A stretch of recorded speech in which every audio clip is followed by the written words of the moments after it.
Good evening, ladies and gentlemen, and welcome to tonight's regularly scheduled meeting. It's Monday, May 19th, 2025 at 6 p.m. I will declare that a quorum is present. At this time, I will ask Councilman Rosso if you will lead us in the prayer and the pledge. Please rise. Let's pray. Lord, we thank you right now for this opportunity you've given us to come together to make some decisions. We ask you, Lord, to bless this council, bless everyone under the sound of my voice. We thank you, Lord, for the state of Texas, the county of Missouri, and the city of Freeport. In Jesus' name we pray. Amen. Amen.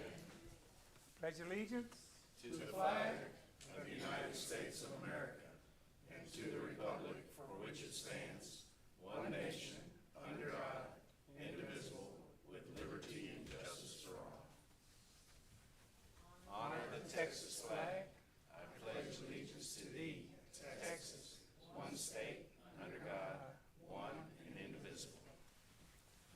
Thank you, and you may be seated.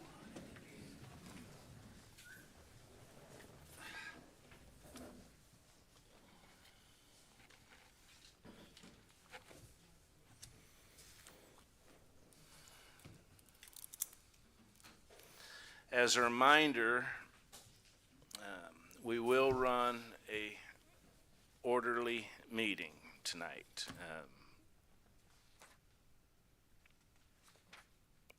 No outbursts from the public and council. We keep the discussion on topic and timely.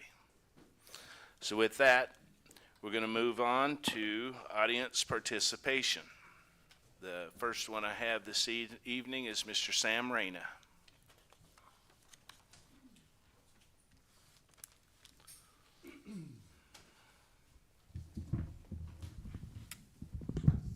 Mayor, Council, good evening. Good evening. My name is Sam Reyna, and I reside in 2002 North Avenue G. I want to thank Officer David Fernandez for submitting the grant applications. There's always a lawsuit being filed against the city, so we need all the state and federal funding we can get. Thank you, Mr. Fernandez.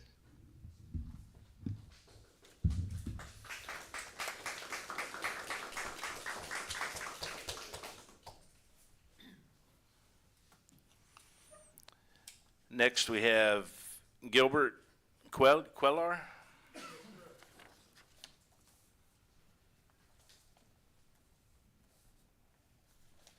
Good evening, fellas. My name is Gilbert Cuellar. I've lived here since, I guess, 1970, the same address, 231 West 8th, Freeport. And my concern is that all of our drainage, especially on the west side and east side of the railroad, the railroad creates a berm that's going to retain water. If those sides of the railroad are not cleared or kept clean, all the water, especially on my side of town down there, it get all retained, and I've seen it all the way back to 7th Street where it makes like a swimming pool, in other words.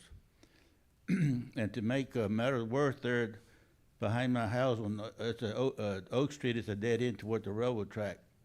They built a house right there next to the railroad track. I'm pretty sure you'll know where they built that house. And when they were building the driveway for that house, they were going to put one culvert, and they were going to block the land overflow water to the railroad. The railroad's got a bridge right there.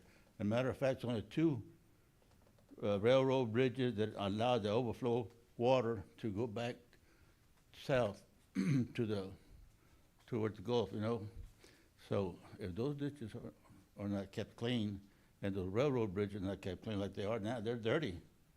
I've complained about that for years, and no one has ever taken the issue to keep them clean. And I've had water in my house twice since I've been living there because of that reason. And it's not fair for us to, not have those ditches or railroad crossings cleaned up. Railroad's got responsibility just like the city does. Matter of fact, I don't see why the city don't get an ordinance against them to keep that clean, because it's their bridges, I don't know if you'll ever taken a notice whenever the water is that high in town. Because the city drainage, is not capable enough to take care of the problem. The overflow has gotta go over the land, over the ground, and exit out. So that's my concern. And other things too, they're minor, but I won't speak about those, but some of the street lights need to be repaired.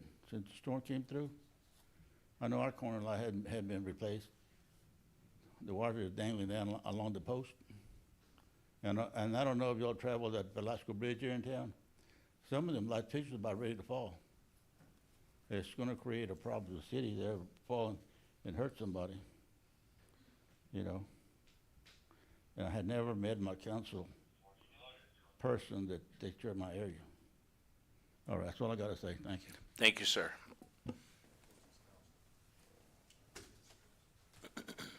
Can we ask what his address?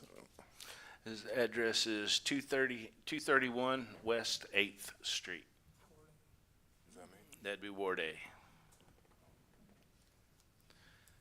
Next, we have Mr. Manning Rollerson. Good evening, council. Good evening. I have 3 issues that I want to address. My first issue is dealing with the 2016 permit for dial discharge into the Brazos River. That's my first thing that I want to address the city about, because I need to know what's the statistical data that y'all receive from TECQ and dial concerning they got caught dumping these toxic things into the Brazos, and this is why they got an extension for 10 years to dump, and they asking to increase the dumping. We don't know what they dumped in the last 10 years into the river based on the reports that TEC and Dow put out, why Dow was being filed and why they got the extension in 2016.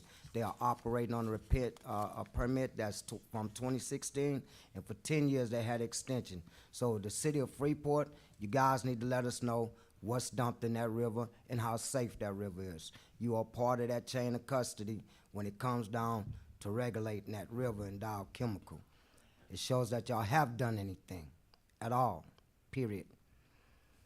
The water is dangerous for the citizens in Freeport based on Dow and TEC reports. So why aren't y'all notifying this general public the toxicity rates of the water out of that Brazos? And you got 8 companies discharging at once on one permit from Dow. 8 companies discharging in that river. And the amount they're discharging, how safe is that river? We done had 1 fatality in 2024 out of the river right here. So how safe is our water system? My second thing is the drainage in Ward A by my house. I cut those ditches myself. Them drainage need to be dug from the road because the dirt is so high. When it comes down 6th Street, it's a dam. It cannot go into that drainage ditch, which all the culverts are falling down. So I went over to Ward D, and I videotaped a whole weekend of every flood drainage ditch have not been cleaned for the past 10 years. And all the city ditches is growed up where they're not dug. So when we have these issues of flooding, it's why? Because between the city and the county, nobody is doing their job to take care of these flood drainage ditches.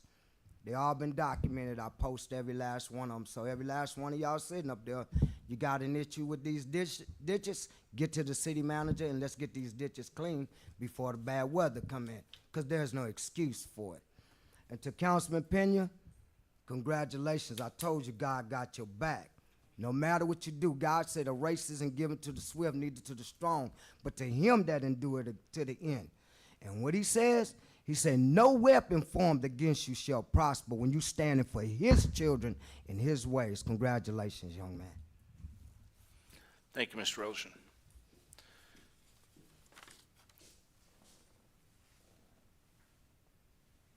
Next, we have Miss Melanie Oldham.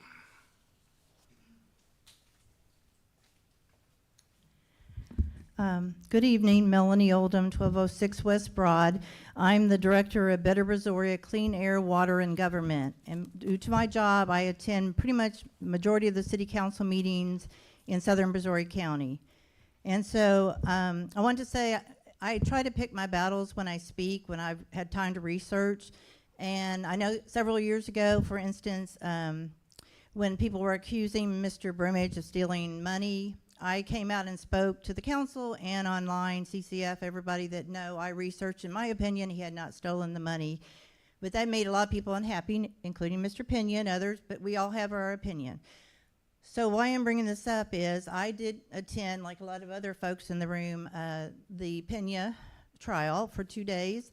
I know, Jerry, your wife was there and others. And basically, I knew by the first day that the state they either didn't have a case in all 3 points or they just weren't doing a good job at making it. And every single witness they brought up there helped the defense, including Mr. Olson, Mr. Kelty, Betty.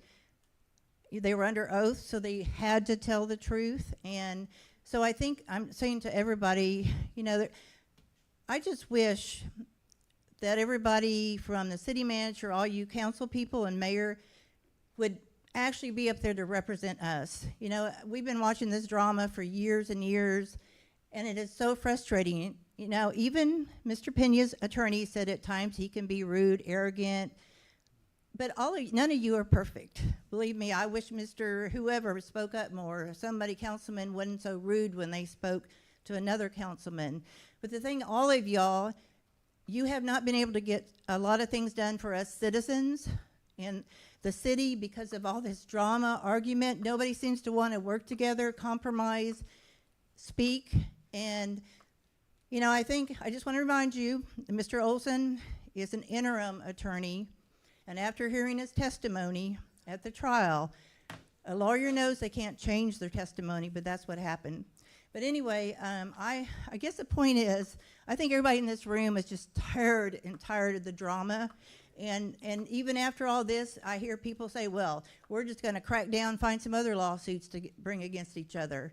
This has got to stop somewhere. You know, Mr. Kelty says he has a lawsuit. I talked to Mr. Kelty at the trial, and he mentioned, anyway, he said that he took 100% responsibility for what happened with Carubius, but he also said there was 3 other people directly involved. There's so many details and research that people have to look into, and all of y'all, you know, nobody's perfect. Y'all need to think about how you act as mayor, councilman, and city manager. And I'm just, you know me, I'm brutally honest. So anyway, thank you. Thank you.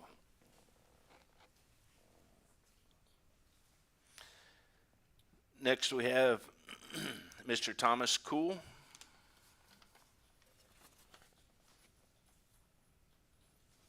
Did I pronounce that correct? Cool, yes. Hello there. Good My evening. name's Thomas Cool. I was up here about a month and a half ago. I'm a concerned citizen. That stop sign on 4th Street in Pecan is bad. I tell you about all the accidents happening there. Last month and a half, I might have seen 3 patrol cars pass by it once in a blue moon. I see people passing up that stop sign. Come on, guys. We got an elementary school back there on 11th Street. We got the high school. What are we gonna do about the intersection one of these days? And it's gonna happen. I've seen 3 accidents last 5 years, and I'm just one person. Neighbors around there has told me there's been more than that. What are we gonna do about that? Y'all gonna wait till one of these kids been killed? Because in every accident I seen, there's kids in there. And all of them cars had to get towed away. What are we gonna do about it? How long is it gonna take till somebody gets hurt real bad? That's my concern. Thank you. Thank you, sir.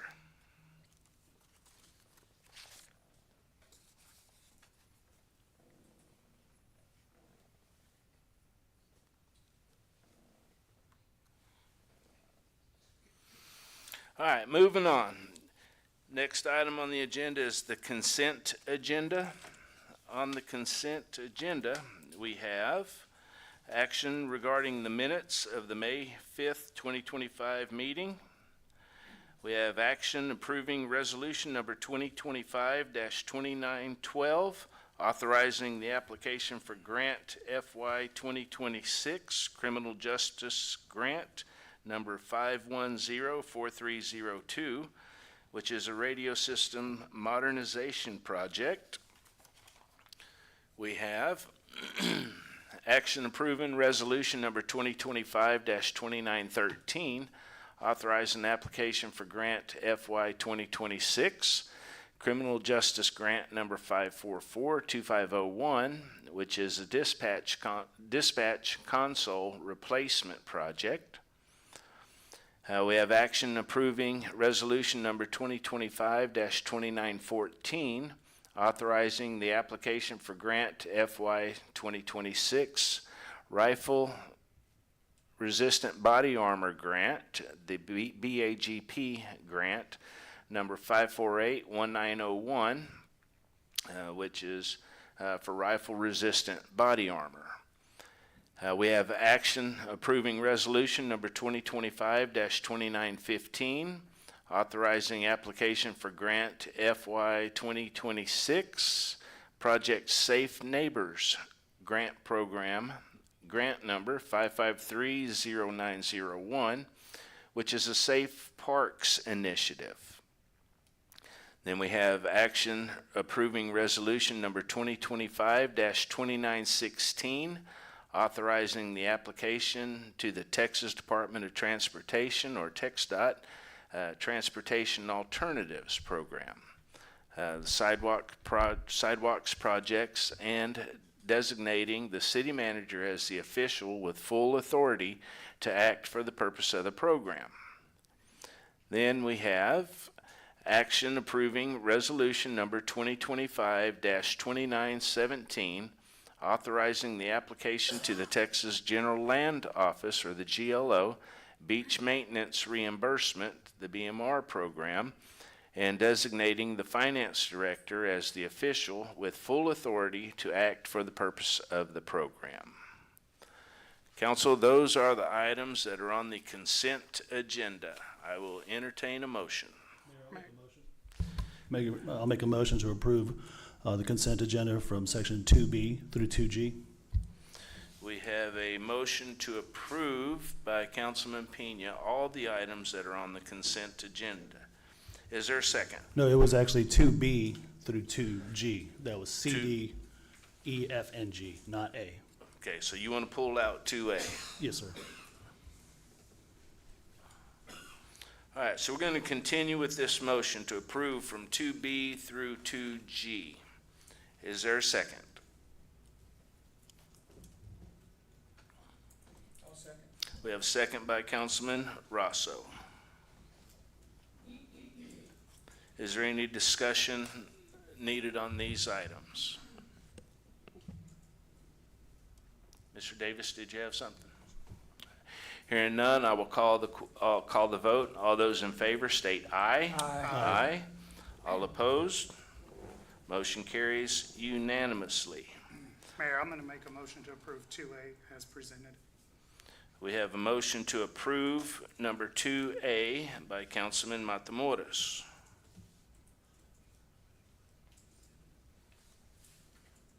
Is there a second? I'll second. Second by Councilman Rosso. Any discussion needed on 2A?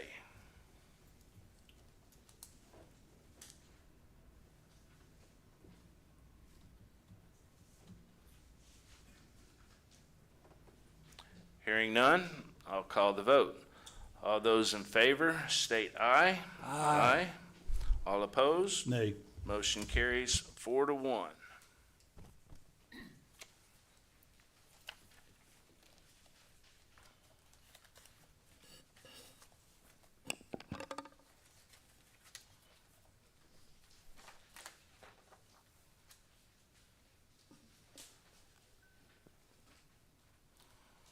Make sure I'm in the right spot. 4A. All right, agenda item 4A. Consideration and possible.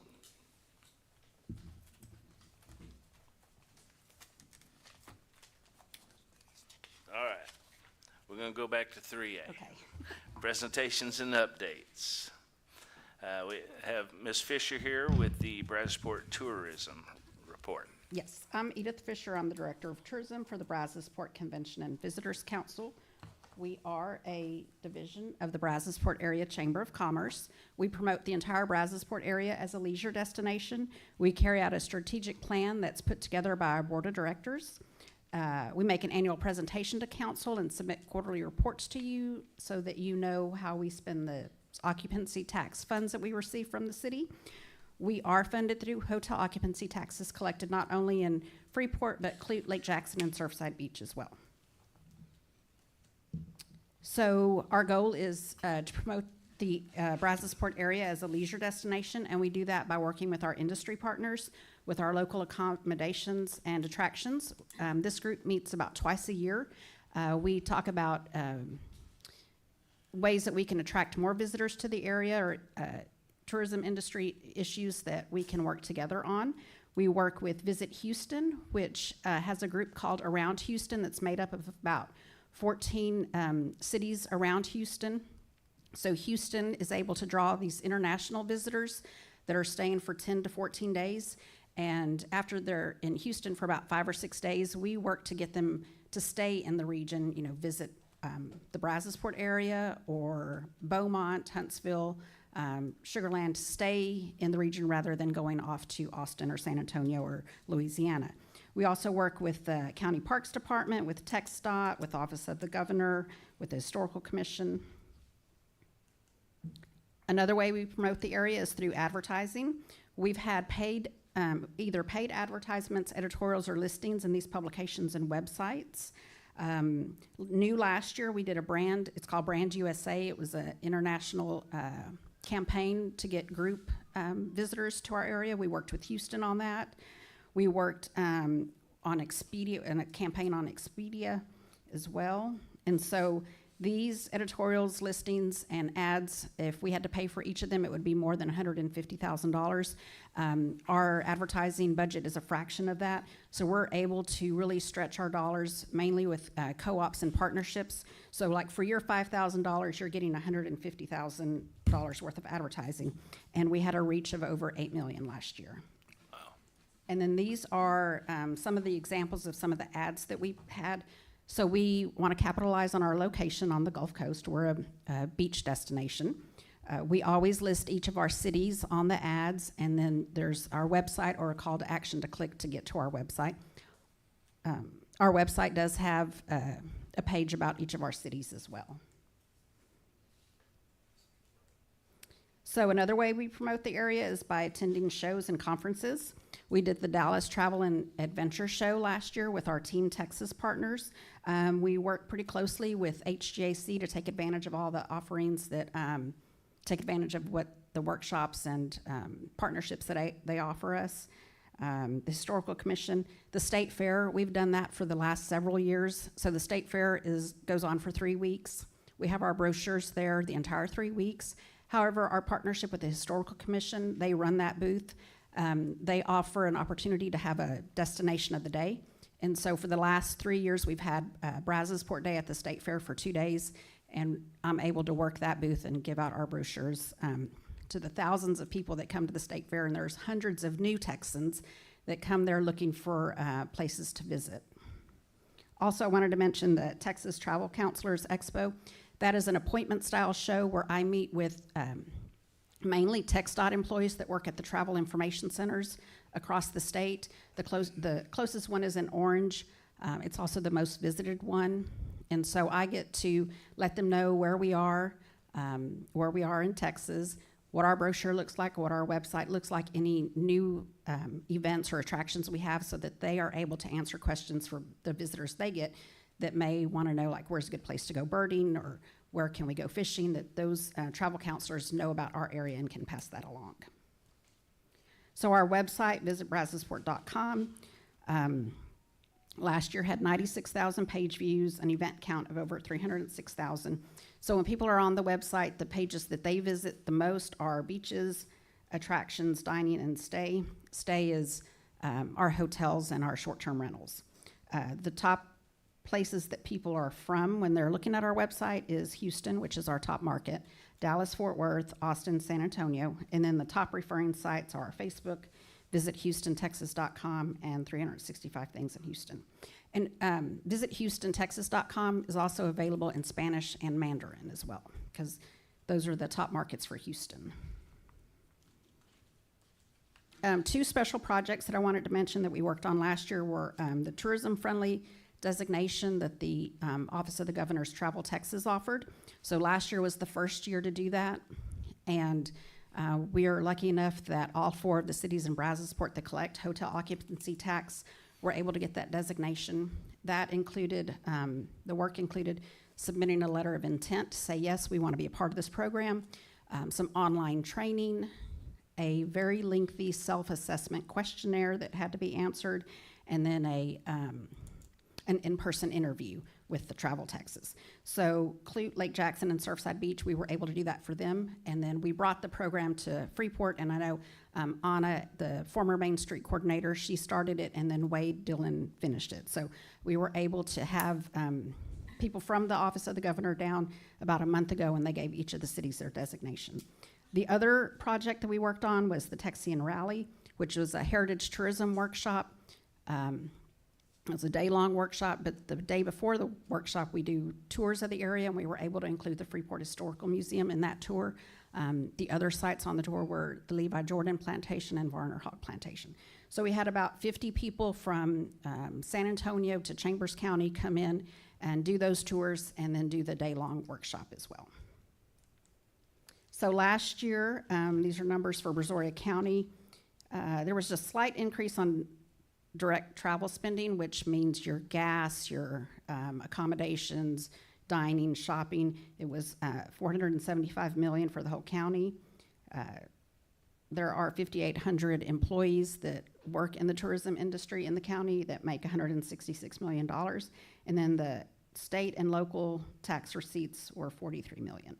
If we didn't have those, that spending from our visitors, Brazoria County would spend an additional $400 in taxes.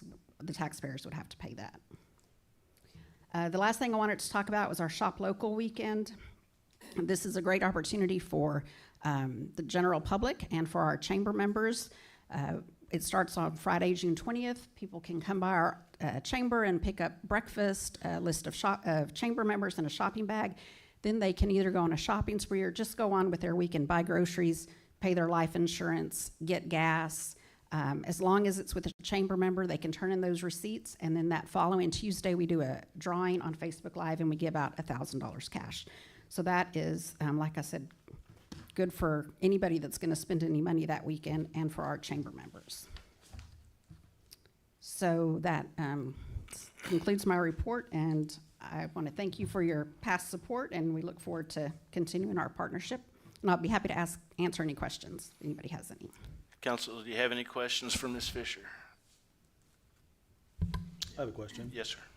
Ms. Fisher, thank you for that presentation. It's very helpful. I really like the fact that you're reinforcing that this is a coastal community, and that you county-wide, the value is the beach, and that you guys are promoting that. I know that you're also on the Main Street Yes. organization, the Main Street Group, the downtown, and I know that they had that UTSA study last year, and they were talking about emphasizing the water as Yes. well. And I'm just curious if the organization here is going to be helping to, I guess, develop those programs with Main Street. I know there hasn't been a meeting in several months, so I'm curious what's on the horizon in your mind? Well, with- I think it's the intention of the board to carry out those plans, those action items. I know that that job is posted, and so we're waiting to see what develops from the applicants. But from your organization's side of point of view, are y'all considering different programs to help promote Freeport? The chamber? Oh, we're definitely behind that, the study from UTSA, that plan. The chamber's definitely behind that and willing to work with Main Street and the city of Freeport to carry that out to make sure. And the chamber works with the Freeport EDC as well.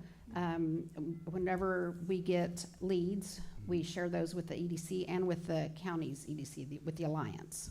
Good deal. Thank you. Yes. Thank you. Anyone else? Yeah, just want to say thank you. That was a very detailed report. Thank you all for all that you do. Oh, absolutely. And I also included a copy of our marketing plan for this year. So that just kind of is a guide for us to let us know where, if we need to pivot through the year because of our funds, we already have the idea of where we can cut or what we can add if we have more money coming in. I have another question. Do you guys need more money from Freeport to help promote, I guess, put more energy We're from the never, chamber? we will never turn down more money. So there, the more money we receive, the more advertising we can do. Okay. Specific for Freeport?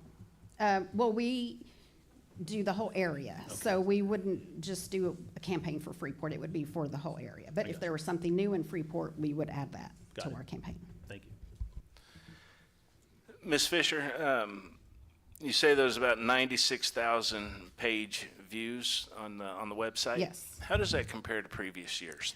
Does it flatten line? Does it increase? So it has, we got a new website in 2019, and then we had a new analytics system probably 2 years ago. We use Google Analytics because it's free. And then they upgraded, and so the numbers are less, but I think they're more accurate. So before, you could easily say, oh, we're getting these millions of views, but I don't think they were true views. I think this is supposed to be more reliable than Google Analytics. Good, good. Thank you. Council, any other questions or comments? Well, thank you very much Thank you. for all you do. We changed that about 4 or 5 months ago to where we have the citizens' comments and that's it. It helps the flow of the meeting to go better. Absolutely. Yes, ma'am. I'm on the Historical Main Street Committee, and we want to meet. Mr. Petty, you want to talk about upcoming events? Yes, sir.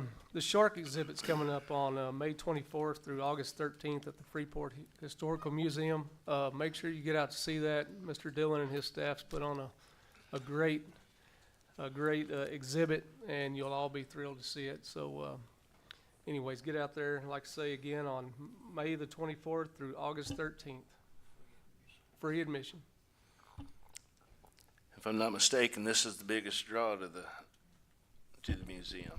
Yes, sir. It is a heck of an endeavor. All right, so now I can move on to 4A.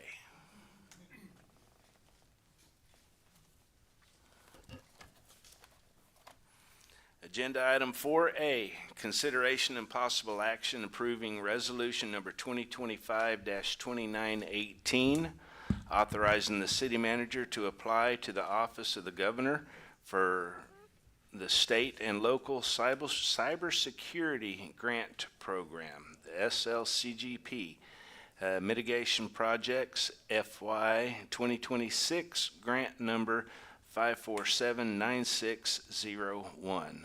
Mr. Fernandez. Good evening. Good It's evening. grant season. This grant is a cybersecurity initiative. It's for the replacement of devices that have reached end of life, and it also targets backup integrity. The objective is this to improve disaster recovery and cybersecurity by replacing aging IT infrastructure that's nearing its end of life. We also want to name the city manager, Mr. Petty, as the authorized official to approve applying of the grant. The Freeport Police Department has a couple items that are close to reaching their end of service life. We have 2 switches that go end of life October 29th of 2026. And a end of life device means that a device is no longer supported.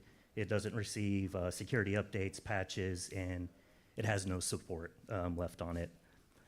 The reason for this is the police department has to follow the FBI guidelines that are set out for the replacement of devices. They have a CJIS security policy.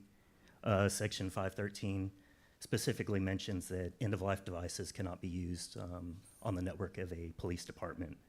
So before it reaches end of life, we need to replace it.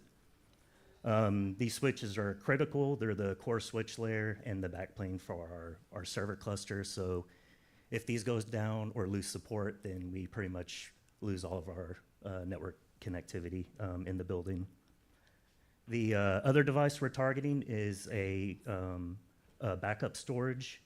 We want to replace our current storage, which is nearing 7 years. It hasn't reached its end of life, but it'll be there in about another 2 years. This new backup appliance has some enhanced data protection features on it. It has air gapping so that your backups are not accessible from your network. It has delayed deletes, so if you delete a backup, it stays there for 4 or 5 days before it deletes, and it also makes your backups immutable, so they can't be changed. I saved the best part for last on what the match requirement is on this. But the project is expected to fund in October, but I have had some grants this year go until December until we got word on funding. I'll also need to make a change on my project proposal that was submitted. Due to the unknowns and the parts availability and pricing on some of these devices, 5 months from now, there's kind of some unknowns on shipping, lead times, and how long it's going to take to receive this equipment. And I originally included in my plan that we would do this replacement in November and December, but I'll postpone it until the middle of January because November and December are holidays, typically, really heavy in holidays. So when we replace this equipment, we need to make sure that I'm available or somebody's available in case we have issues. The grant does have a match requirement of 20%, so that would be $21,605.12. I have submitted for this in our next fiscal year budget as one of our budget line items. And if we don't receive that, I'm going to have to come back to y'all and ask for the whole $110,000 to replace this equipment. So, but the grant covered portion would be $86,420.48 is the portion that would be funded, and then the $21,000 is what we would have to match. And yeah, I think that's kind of the scope of the whole project, and the staff recommends that we, approve the resolution. Cool. Council, I will entertain a motion. Mayor, make a motion to approve. Councilman Pena beat you to the punch. We have a motion to approve by Councilman Pena. Is there a second? I'll second. Second by Councilman Matamoros. Council, any questions or comments? Yeah, I have a question. First and foremost, Mr. Fernandez, good work as usual. Thank You have, I've lost count of the number of years you've been doing this stuff, and you've been doing it really well. So, Thank you. I like to see the savings to the city, and this is no different. When you're talking about the backups, my question is, are we talking about simply data servers like mail servers? Are we also talking about the telephone data backups and for that matter, the video for all of the city's municipal offices being backed up as well through this system? Or is this specific to the data and email? For this one, it's going to be specifically for the police department. It's going to back up our servers, our CAD RMS data, our jail data, and it will also serve as a backup for our 911 calls and our radio traffic. Mm-hmm. So we will send all that data to this device. So all telephone conversations in the police department will be stored and recorded, anything incoming, or is it strictly to relegated to dispatch? This one's, our 911 recorder is specific to the 911 system. Okay. There is a phone recording that's included with the phone system that the city uses. Okay. That's separate from this. And as far as video, all these cameras that are here in the police department are those all part of the same backup system, or is Yes. that separate? No, it'll be part of this one. Okay, great. No further questions, thank you.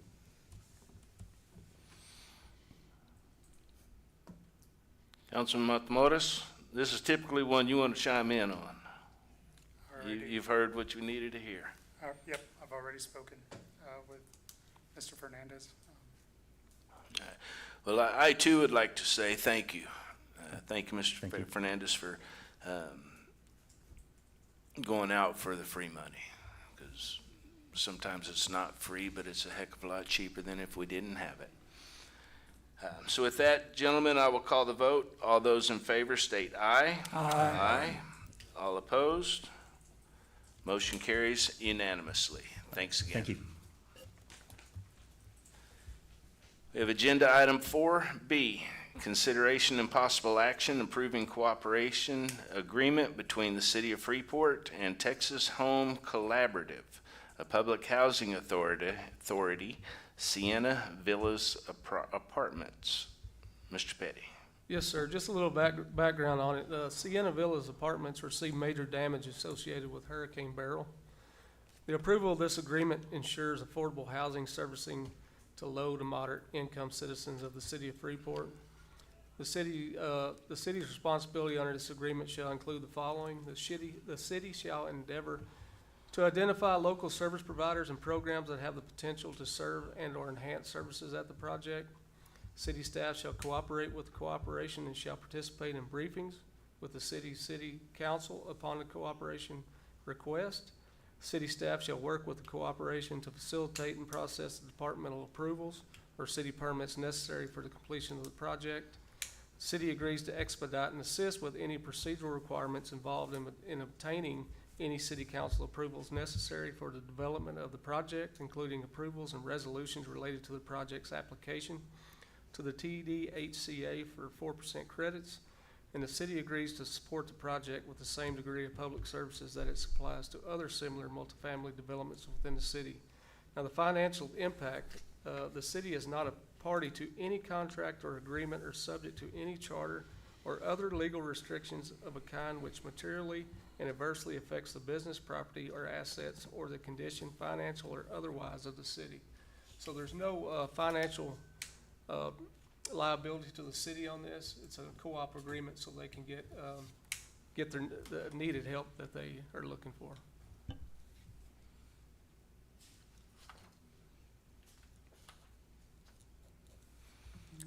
Sounds like the city just being a good neighbor. Council, I will entertain a motion.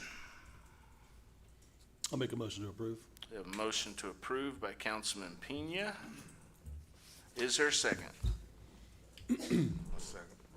Seconded by Councilman Davis. Council, any questions or comments on this? I have a couple of questions. Yes, sir. Mr. Petty, I have a couple of questions as it relates to this particular agreement with Texas Home Collaborative. Is that right? Yes, sir. Yes, sir. Does this collaboration in any way help or streamline the permitting process for Sienna Villa Apartments? Yes, sir. It does. Does that streamline process? I'm just curious how much more advantageous it is for Sienna Villa Apartments versus, Mr. Smith on 4th Street. Is the apartment complex afforded any additional streamlines that Mr. Smith wouldn't be? No, sir. Okay, I was curious about that. So I'm just kind of curious then, what is the streamline advantage for this program? And as it relates to the inspections? As part of inspections, there's not a streamlined advantage. Okay. Are they provided any kind of discounted fees in terms of our inspections and code enforcement and building codes? No, sir. No? Oh. And I guess the other question I would have is Sienna Villa's Apartments, are they in good standing with the city in terms of their billing of the utilities, both in water and trash? As far as my knowledge, yes. Have they ever been? I don't know if they've been out of, I don't know if they've ever been behind, no, sir. Okay. Those are the questions I would have. Is there anybody here from Sienna Villa Apartments to help speak to the value of this initiative and the collaboration they're seeking with the city? No, sir. Okay. No further questions. Thank you. Council, any other questions or comments? Actually, I'll make one other comment. I really do appreciate the fact that we're really pushing affordable housing in Freeport. As many know, that the poverty level in Freeport is represented about 60% of the residents of Freeport. So I think this is helpful, and hopefully this will bring a lot more affordable living in the city of Freeport. So I appreciate the initiative. Thank you. Council, any other questions or comments? Hearing none, I will call the vote. All those in favor state aye. Aye. All opposed? Motion carries unanimously. Thank you, gentlemen. Agenda item 4C, consideration and possible action on the approval of the windstorm insurance policy renewal. Ms. Hurst. Good evening. Good evening. The city has 2 windstorm insurance carriers for the various locations of the city. This is the renewal of the windstorm insurance through the ICAT, and it includes the Golf Course Pro Shop, River Place Pavilion, and the FMP Kitchen. The cost of the coverage increased by approximately $14,000 at the current deductible we had of 1% to a total premium of $72,040.55. That was due to the fact that the insurance is based off rising replacement costs for structures as well as the rising rates of insurance. For this reason, staff thinks it would be best to drop down to the 3% deductible. The other facilities covered on our other windstorm policy are currently at a 2% deductible. Victor Insurance Managers is who provides this policy for us, or they're the liaison with ICAT to provide this, and they work with TML and the other carriers to bring us the coverage. They did have ICAT submit their 3 proposals for windstorm insurance, and the options were based on the deductible amount. For the 1% deductible that we had last year would be $72,040.55. To drop it to the 3% deductible would be $44,635.94. And the 5% deductible for $28,608.75. The increased premium, it was budgeted for the 24-25 budget. However, in regards to trying to save money and for the future financial sustainability of the city, we would recommend going with the little bit lower premium at the 3% deductible. And also, I didn't put in here, but so they're continuing to drop our properties. Like, we're fighting. They already don't want to cover one of these. They're asking for invoices from like 2013. So it's just something to keep in mind that we may have bigger problems going forward with these insurances. Obviously, they don't want to pay anything. That's pretty common for businesses and personal. But I foresee an issue coming soon. An issue out of our hands. Yeah, I mean, we're fighting right now, but even to go back and ask the vendor, hey, we need a copy of this invoice, the insurance is asking us. No one's keeping records for 12 years. It's just, I mean, that's crazy. So I think they're just finding any way they can to get out of covering us, and that's common along all of the Gulf Coast. So. Thank you. Council, I will entertain a motion.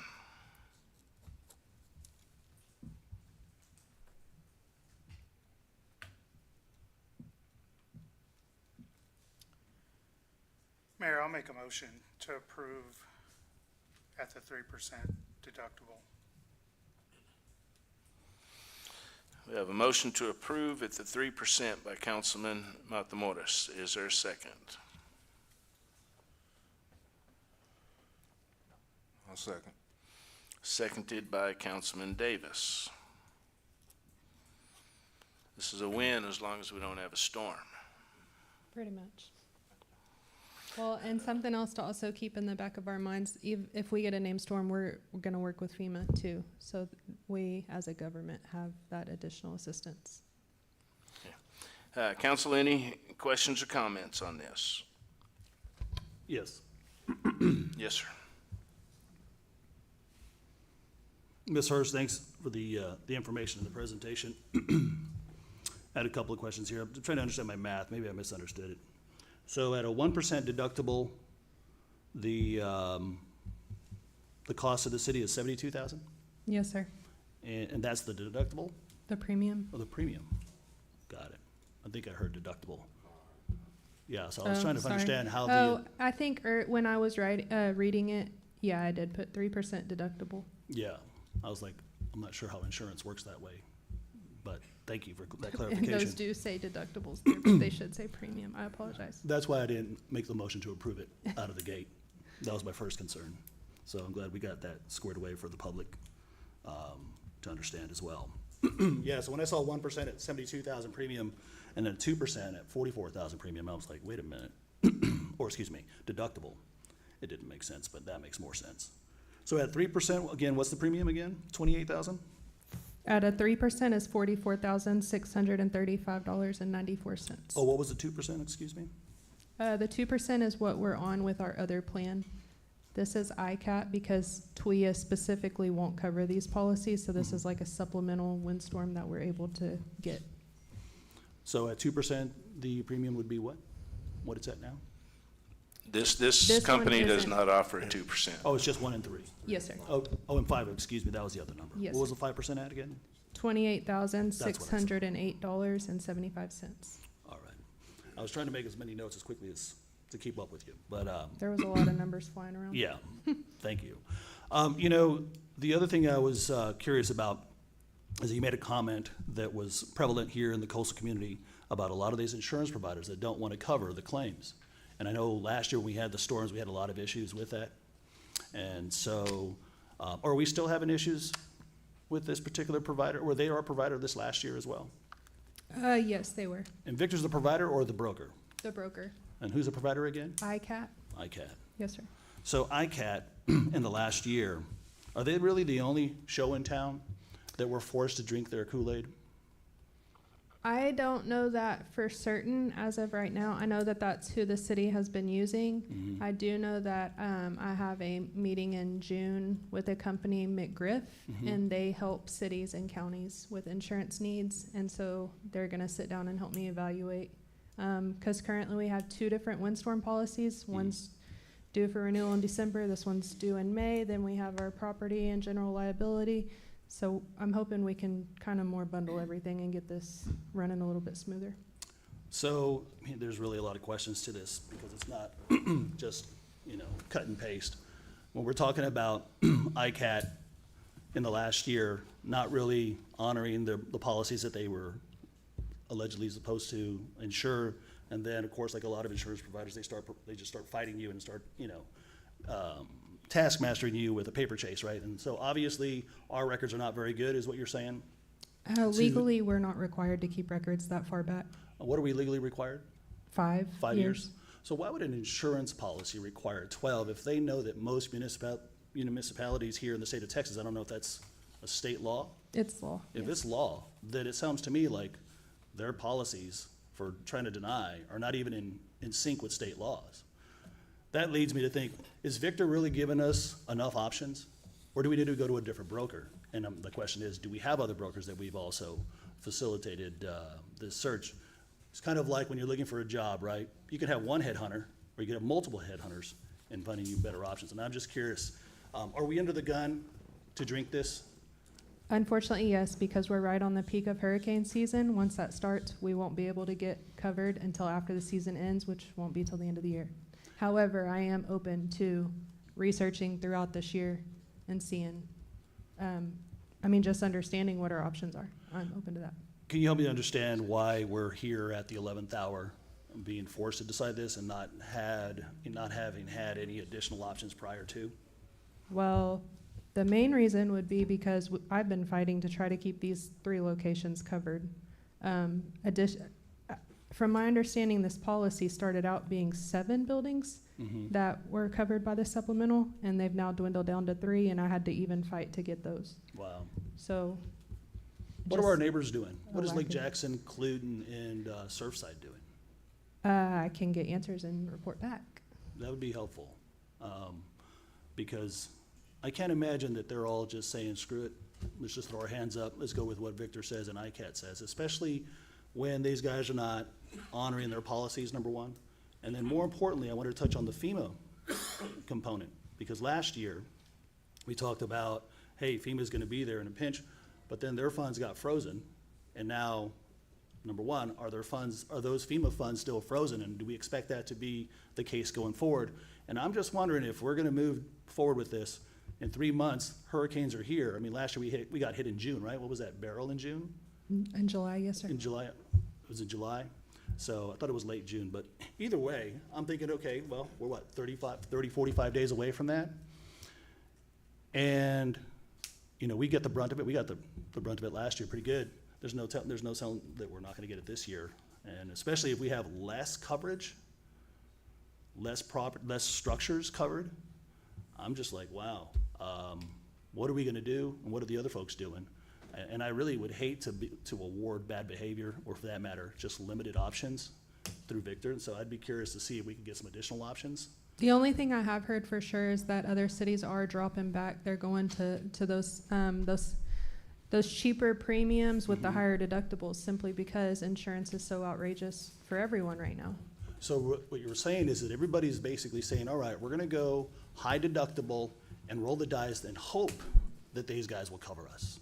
I can't say for sure that that's what they're thinking, but Yeah, it seems to be.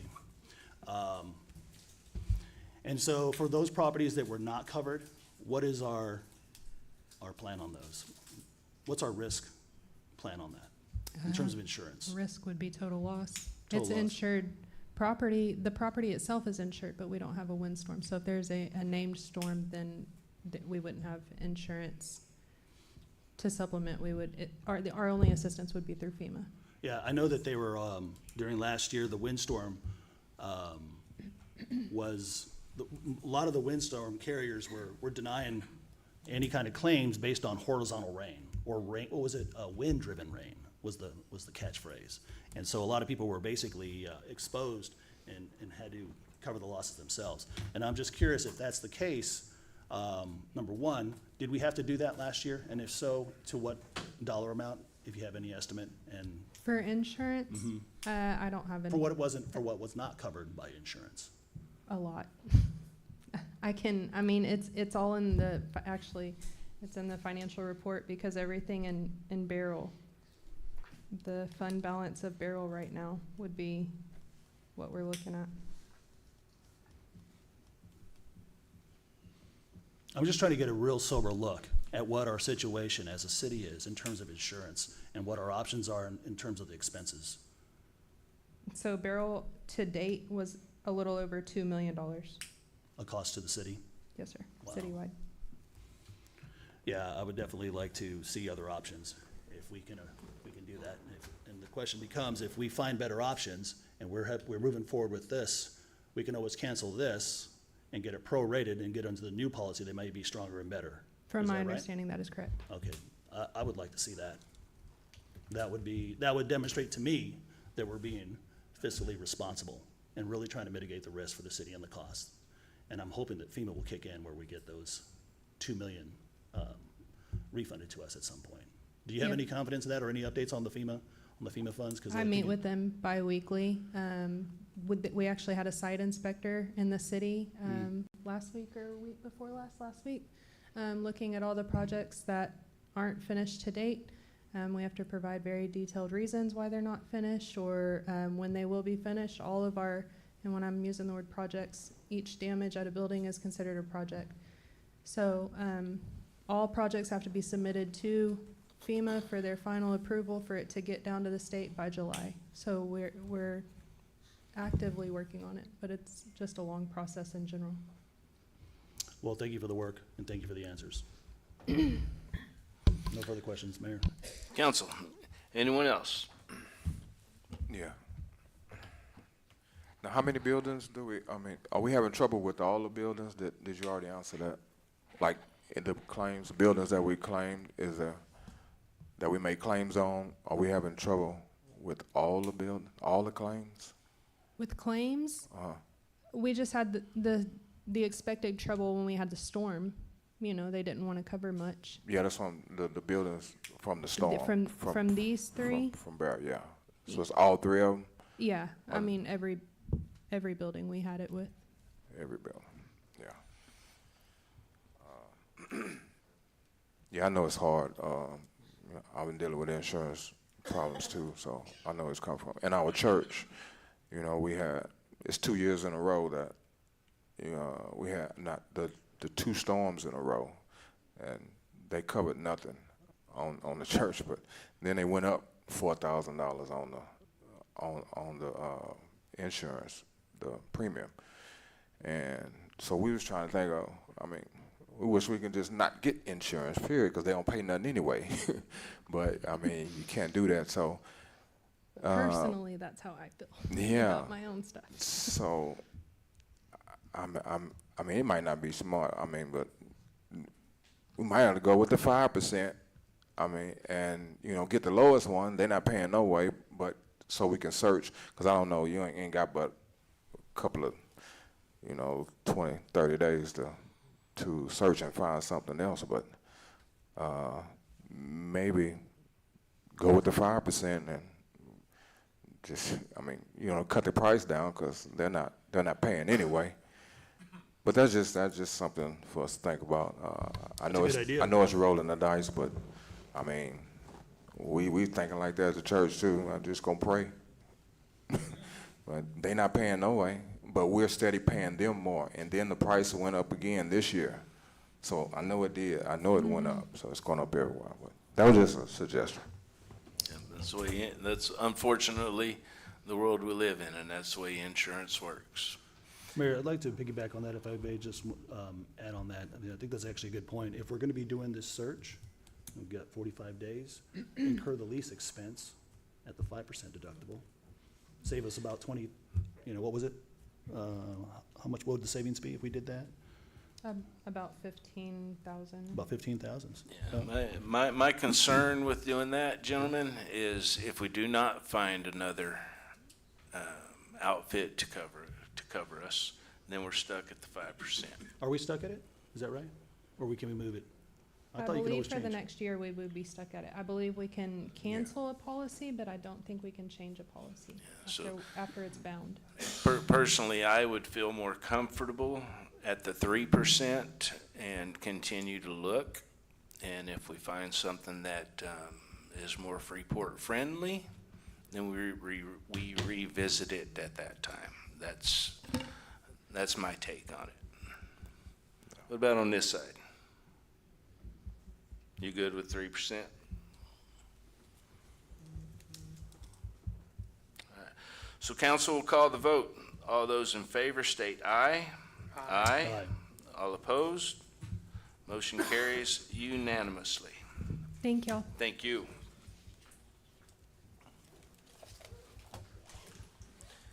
Agenda item 4D.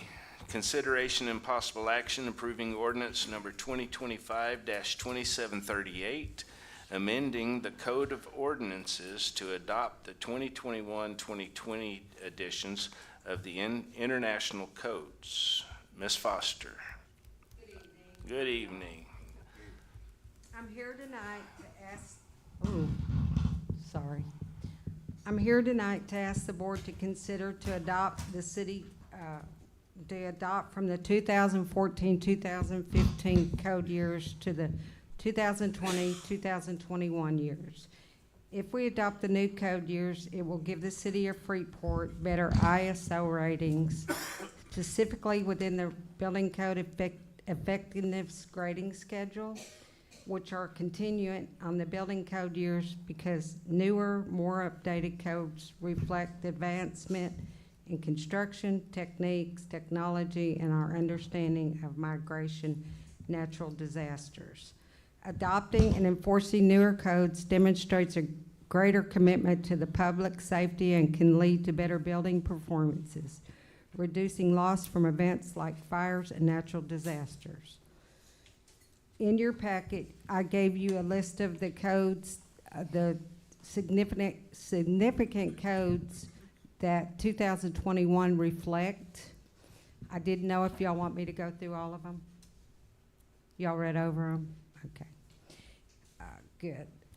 We are asking that if this does get adopted, that we will have a 60-day grace period, which means if a building application has been submitted with plans, that we will honor the 2015 codes. At the time, we have about 3 to 7 projects on the board. However, we are seeing plans already reflecting some of the new codes. Thank you for your time and consideration of this important matter. Your support is vital to our shared mission of protecting lives and property within our cities. We're asking that you approve this adoption. Council, I'll entertain a motion.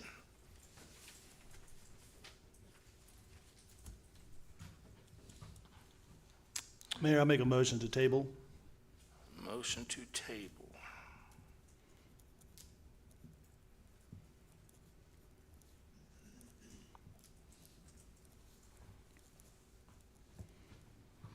We have a motion to table on the floor by Councilman Pena.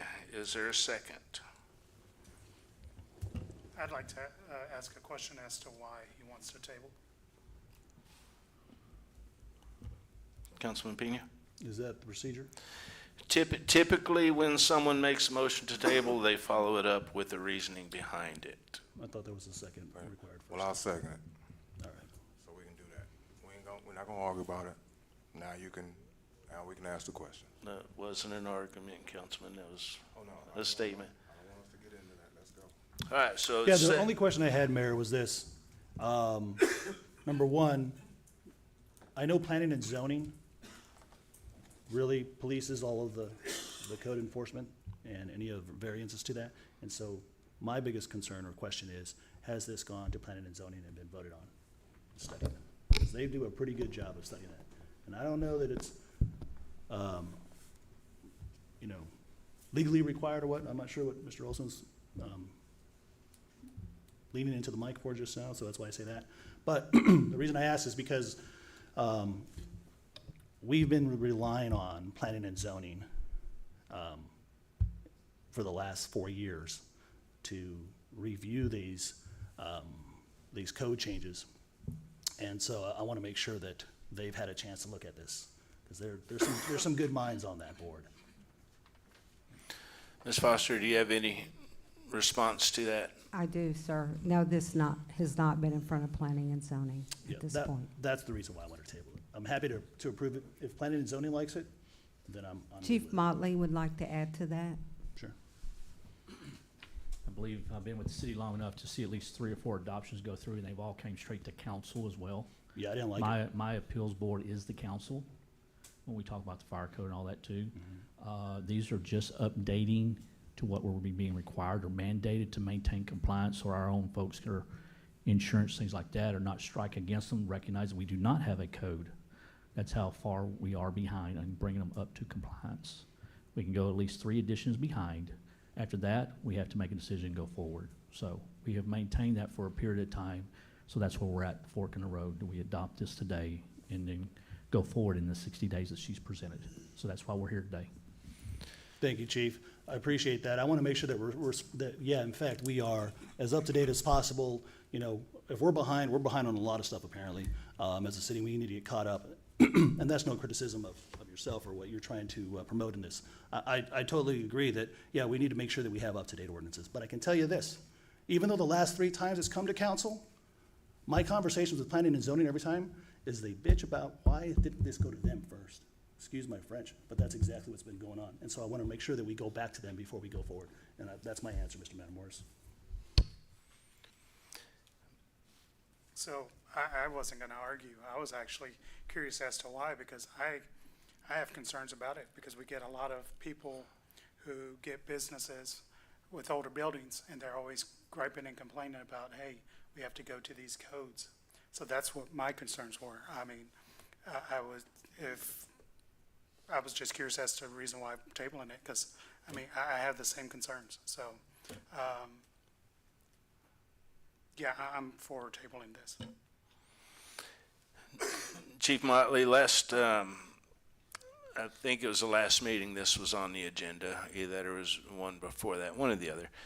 At that point, I think you had a lot of concerns with how the ordinance was written or There was something that you had heartburn over. Well, when I presented, when I was building official, was like part of the NFPA Life Safety 101, it breaks it down a little further in detail that the international code may not explain, especially for existing and new construction. It was put over in the building code, and then as we got to looking through it, the information that is in the normal ordinance book, I was referenced as chapter 92, is now 14 when you look at it online. So a lot of that got realigned in the process, so it flowed together with what the current edition came about. So that's something that the attorney caught, and then I kept talking about chapter 92, and that's where we realigned things together as well. And that heartburn is no longer there? Correct. No, we just needed to realign what the existing code references are with what's being proposed to change. That's all. And back to a little response back to existing buildings, there is an existing building chapter or even existing building international building code that things can be graded on existing facilities to see where they're at. Now, there's a couple things in life safety that cannot be done, and that's the occupancy load, and that's even enforced from the building and the fire code as well. But that has been proven as a result of major catastrophes or deaths in club fires, things like that. That's where that number changed in 2015, but it has not gone forward from there. So we did provide any significant changes or things that were put there. Some of the key things, like on the fire side, we saw is updating protocols and emergency drills, talking about carbon monoxide alarm notifications in certain types of occupancies. But I'll give you an example that's been added. We get a new say like food trucks. What is applicable, because that's a new thing that was here about 10 years ago? How do we enforce the gas line? Is it going to be a copper line? Is it going to be a hard line? Well, that's come out in the code to clarify. Instead of being an opinion for each community, it's now spelled out. This is what we look at when we go look at a food truck. So some things, as things have changed in the public's wanting as far as businesses, it's identified that, so we are all addressing it as one instead of just an opinion as to what we come across. Because I've even questioned it, because I'm used to seeing propane products with crimp or brass copper, or you come into a house, you see galvanized pipe, things like that. So that has clarified some of those things that we're actually seeing fires based off of those incidents. So. Are we on any time crunch on this? In other words, if we send it, do we have time to send it to P&Z and come back? Yes, we do. Okay. Yeah. Council, any other questions or comments? No, Mayor, I called the question. I just want to state, if you could just relay to planning and zoning. Well, first off, let me just state, you and Shelby, and now you over the building department, haven't heard those complaints from our existing property owners who are renting or selling to businesses like we had with our previous building official, where it was just rigid, like, hey, this is the codes, no deviation whatsoever. So I appreciate that. If you can just have the planning and zoning, to which I'm liaison, I can tell them, but it'd be best to come from your mouth. If you can just have them, when they're going over this, to make recommendations on each section instead of the entire thing. That way we can hear how they feel per section. So. Good idea. Just to make sure that staff understands, when you say section, are we talking about each separate international code itself? Like they have an international building code, that being one section of the ordinance? Yes. Is that, okay. Okay. Thank you so much. Thank you. Mayor, do we need to take a vote? Yes, we are. We have a motion to table by Councilman Pena, and it was seconded by Councilman Davis. I'll call the vote. All those in favor state aye. Aye. All opposed, nay. Motion carries 4-1. Mayor, you were the nay? I am the nay, yes, Okay, sir. good enough, thank you. City Council Agenda Item Number 4E, consideration and possible action for approving the purchase of 2 zero-turn mowers. Mr. Regal. Good evening, Mayor, Council. Good evening. In the budget, we were approved for 2 zero-turn mowers. We were budgeted 36,000. I went out, compared some prices. King Ranch is on the buy board for 2 72-inch zero-turn mowers in the amount of $25,832.04. These, we're able to get parts for these relatively quick compared to some of the other mowers we have, and they're also the cheapest ones out there. Council, I'll entertain a motion. Make a motion to approve. We have a motion to approve by Councilman Pena. Is there a second? I'll second. Second by Councilman Davis. Any discussion or questions needed? So the mowers, same caliber, Yes, but, sir. but about a $11,000 savings? Yes. Great, thank you. And someone certified to drive these beasts. All of them. That's the important part. Yes, sir. They're all certified to drive. Sir. Council, any So other looks- questions or comments? So it looks like you're gonna be on one of them now. I can be, yes, sir. All right. So I will call the vote. All those in favor state aye. Aye. All opposed? Motion carries unanimously. Thank you. Thank you, gentlemen. Thank you, Rudy. That, ladies and gentlemen, brings us to, let me make sure I'm getting it right. Yep.